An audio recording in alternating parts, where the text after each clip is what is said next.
Greetings. I hope you're doing well today. Today we find ourselves in Luke chapter 19. We've been going through our theme that we've branded "No One Overlooked," and just explaining and looking and exploring how Jesus overlooks no one. We have looked from the Roman centurion's servant to women who suffered with different disease and prostitution and just different things like that. As you explore through the gospel, you see all of these people, and even in our society, we focus on whether it be homeless or whether it be single moms or things like that, and people in situations like that are overlooked and that should deserve our attention. But today, we're going to focus on something. As Jesus walked and talked in Luke chapter 18, as he was walking with his party, with his disciples and those that were following him in Luke chapter 18, he tells a parable of a tax collector. Why a tax collector? Well, tax collectors were hated in Rome. They were hated by the people that Rome occupied, because when Rome would come in and occupy a region, a nation, a country, a village, they would take one person or two people or a group of people from that village, from that nation, and they would become tax collectors. And say we live somewhere and Rome had a 10% tax. Well, the tax collector could tax anything above that. So maybe our tax collector collects 15% tax. So as long as Rome got their 10%, the tax collector could keep the remaining. So these tax collectors would be very wealthy people. They ripped folks off. They were not liked because they were traitors to their people. They were traitors to their nation. And so as Jesus traveled, he tells a story, a parable of a tax collector who's in the temple, pounding his chest, beating his chest, saying, "I am a sinner, I am a sinner." And on the other side of the room, there's a Pharisee just thanking God because he is self-righteous. The Pharisee, he doesn't feel like he's done anything wrong. He's just a great all-around guy. I mean, just fantastic. He follows and keeps God's commands. He's just a wonderful person. And the tax collector's pounding his chest, saying, "I'm unworthy." Well, in Jesus' story, the tax collector is the hero. And the Pharisee, the religious leader, walks away, being self-righteous. But that's about it. And so then we go to Luke chapter 19, verses 1 through 10. A very familiar story for those that have been in church for a while, even people that remember singing the song "Zacchaeus was a wee little man" as a kid. In Luke 19, 1 through 10, we see that Jesus comes to Jericho, this big, well-known old city, this ancient city. Even for Jesus' time, Jericho was an ancient city. And so, as Jesus approaches, a parade ensues, basically, because Jesus has been raising people from the dead. He's been doing all of these miracles. Everybody loves this prophet who's doing all of these wonderful things, and they just want to see Jesus do a trick. Well, there's Zacchaeus, who is a smaller guy, who is the chief tax collector. In verse 6, it says that he came down and met him joyfully. Zacchaeus ran ahead. He climbed a tree. He wanted to see Jesus, but Jesus said, "Zacchaeus, come down." And he came down. But as we read on, we see that the crowd around Zacchaeus, they were angry with Jesus. They complained that Jesus would associate with this traitor, with this politician, with this person they hated so much because they didn't agree with him, they didn't like him, he was nasty. How could Jesus do this? How could he? How could he? And in verse 9, Jesus said, "Today salvation came to the house."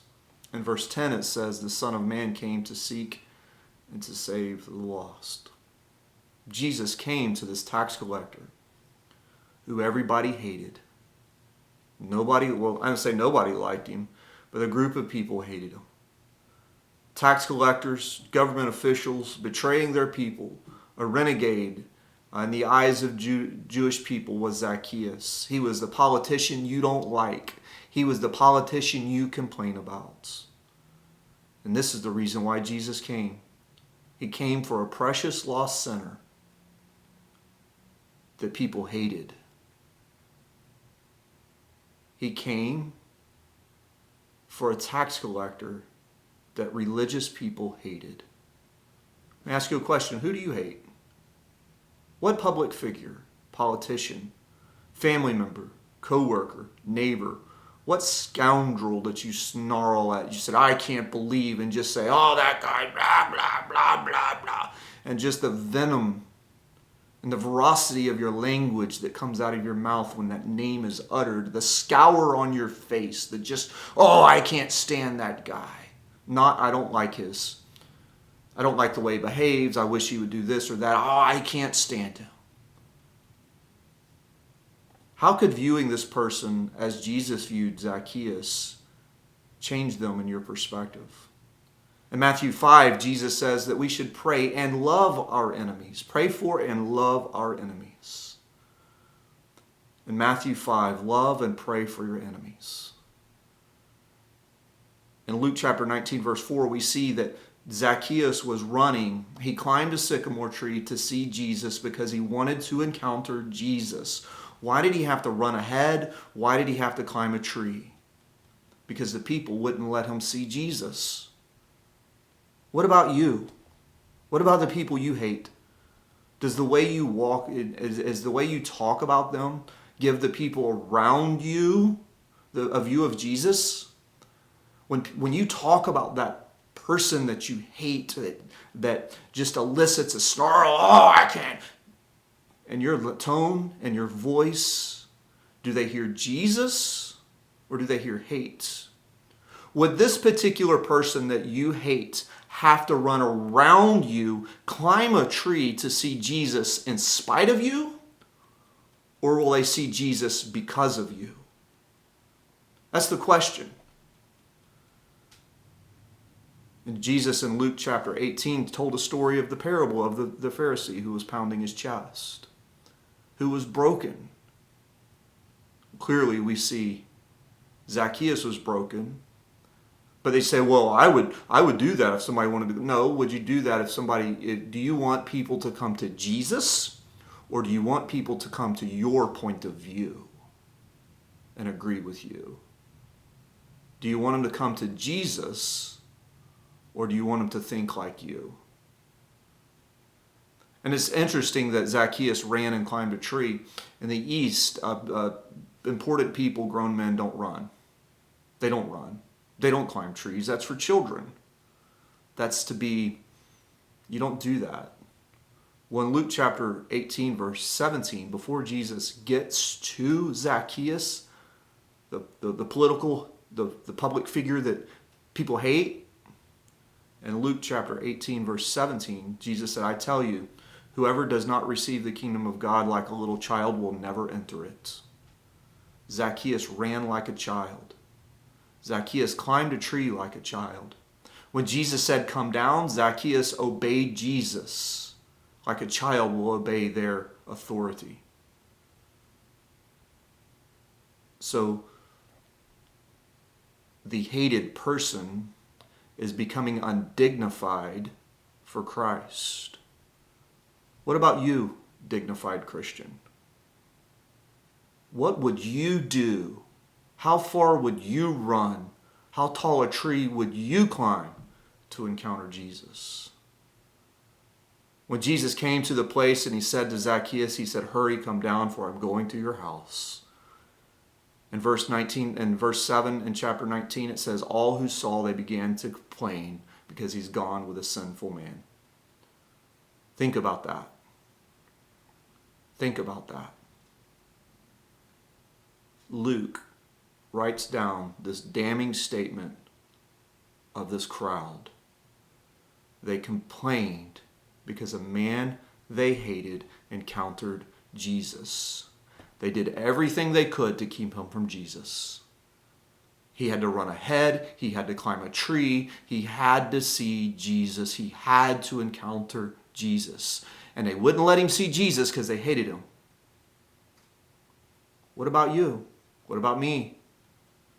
Do the people around me, they know maybe folks I don't care for, but do the people around me, when I talk about this person I don't care for, do they see Jesus even in the go, I disagree with them, but, or when their name comes up, do I snarl,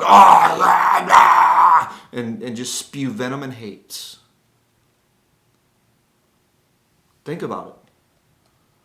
How do you talk about the character of the person or people that you hate? How do you talk about that person? Not their actions. How do you talk about the person? I'm not talking about disagreeing. I'm talking about hating people and killing their character. Do the people around you, as you talk about this person, are they able to see Jesus in your face, in your words? Jesus said in verse 19, today salvation came to the house. Jesus came to save the lost. In verse 10, he says the Son of Man came to seek and to save the lost. Jesus came to seek and save the lost, even those people you hate. This is the reason for Jesus. This is the reason for the church, the reason for the need of salvation, and the reason that no one is overlooked with Christ, not even the hated. What about you? Do you call yourself a Christian? Little Christ? Or are you so turned off by those that call themselves Christians because of the attitude that Zacchaeus encountered? Zacchaeus was not a good man,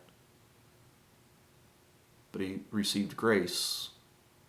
You too can receive grace if you'll just confess Christ as Lord and follow him. Don't pay attention so much to sometimes the people that call themselves Christians, because we get in the way. We can get in the way of you encountering Jesus.